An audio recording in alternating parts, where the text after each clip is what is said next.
Headlines: SNOB Hill Blues. In Hide and Play Dead, I try to escape the racial violence and domestic turmoil in Erie by going to the nation's most elite private schools where I excel at the top of my class but fail to fit in socially, replicating my parents' own pasts of a child prodigy 6 years younger than anyone else in their schools and my father an abandoned orphan. The torment of the Philips Exeter Academy and the exposés about Harvard College are rich with detail and drama describing two institutions that traditionally defy literary or film depiction.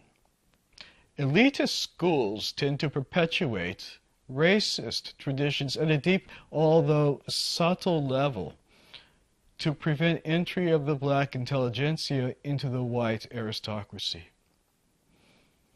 One of the most important discoveries or revelations carried as a central theme in the duet of my first books is the culminating methodology of social oppression, which I call the universal mind cap that is placed on a young person's head by the age of 25. The neurological reality is that the final development of the most evolved part of the human brain, the window of vulnerability for this part, called the prefrontal lobes, is between age 21 and 25. It is an impressionable and delicate time, the time when the prefrontal lobes should develop equally and in balance. They don't. Because of social pressures, one lobe predominates, leading to fixed personality, prejudices, and conformity to social structures, which are sealed for one's lifetime. This delicate stage can be so manipulated that the individual disappears, only to be replaced by a proxy like the Stepford wives. The root of this tragedy involves a socially induced imbalance between the activity of the left and right prefrontal lobes, and voila, a modern-day slave is born. The inside horror stories of an elitist education can be extrapolated to the oppression of educational systems in general with the mind cap analogy. It applies to the army and military, to trade school, to any institution, to working up the corporate ladder. I do plan to soon open a practice where the dysregulation and imbalance of the prefrontal lobes can be repaired by low-voltage transcranial electrical stimulation and other inventions. But I predicted all of this before the research proved it. My theoretical predictions are now facts, and with implications for society that vastly surpass one's imagination and advance biomedicine many decades into the future. Headlines: Pride and Pedigree. My rebelliousness blended with scholastic excellence and accolades at Exeter and Harvard, and everything pointed to a career involving foreign affairs, diplomacy, and communication. I loved learning foreign languages, and I could cram a new language into my mind in about 2 weeks and then skip to the graduate level. But my parents pressured me relentlessly to go to medical school, and I could also cram a semester of upper division organic chemistry in about 2 weeks and come out of the exam room with the highest score. After a summer in Europe and being raped in Paris on my 21st birthday, and then perfecting my Romance languages in romance-less meanderings, I suddenly awoke at Harvard Medical School for my first day. I felt the mind cap in shocked disbelief. I'd been shanghaied and prodded down the wrong fork of destiny. I was reliving my mother's sacrifice of her promising career as a concert pianist to follow her father's footsteps into a career he mandated, mathematics. My own father declared, "Well, I've done well as a doctor, and blacks can't do any better than that."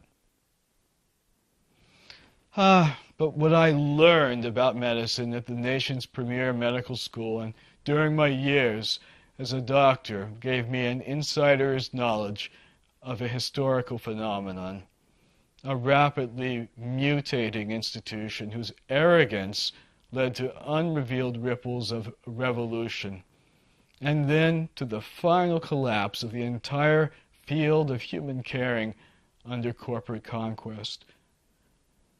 These headlines rolled off the press in invisible ink, but they would have read something like the following. Physician arrogance peaks. Human life didn't matter very much in teaching hospitals in the late 70s and early 80s, but empty wards and research papers did. Medical euthanasia, both voluntary and involuntary, was common, which means premeditated daily murders to free up space, such as I talk about in my memoir of the neurosurgery ward in the book. Desecration of the human body was part of your training and included the mockery of surgical experiments, not human patients.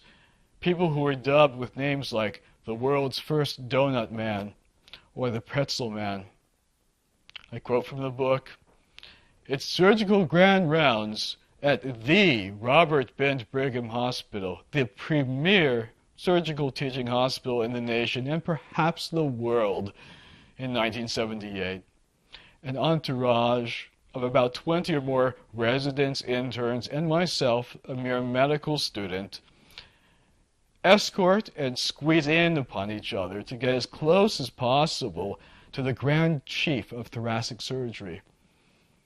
We walk through a ward, hearing the chief describe the patient's conditions and operations. And I notice a withered old man shuffling down the hallway wearing only his white cloth hospital gown.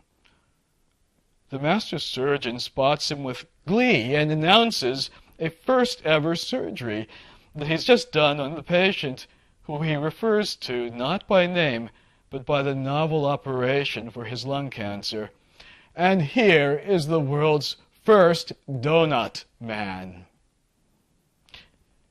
He approaches the man from behind, pulls open the ties of his gown, and exposes him stark naked in the hallway, without his permission and in full view of staff and visitors. I walk around to the front of the patient to look at his face.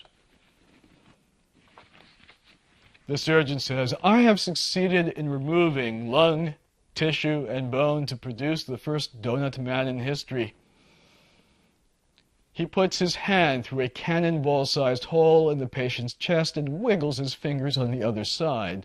The entourage is amazed and cheers his work with applause. The circus freak patient without a name cannot speak. His head is bowed down in shame, and the reflective glistening of teardrops fills his eyes.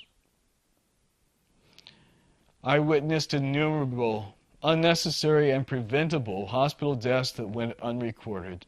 I saw firsthand how grossly disproportionate and differential medical care was for blacks and whites, where a death sentence was doled out to the former and a life's pardon to the latter. I quickly realized how my psychic empathy and integrative intelligence were the two most essential elements needed for healing, but they posed a liability for the medical business model that rescinded their use. Physician abuse of patients was rampant. Perhaps that's when I first and indelibly learned about toxic shame induction. Lording over patients as passive, anonymous, subhuman entities, blaming patients for their illnesses with denigrating aspersions, brutalizing patients with radical, mutilating, experimental surgeries. Does it sound a bit familiar? And what was the patient's role? It was an exploited house slave serving to provide narcissistic supply for the physician's ego. Thank you.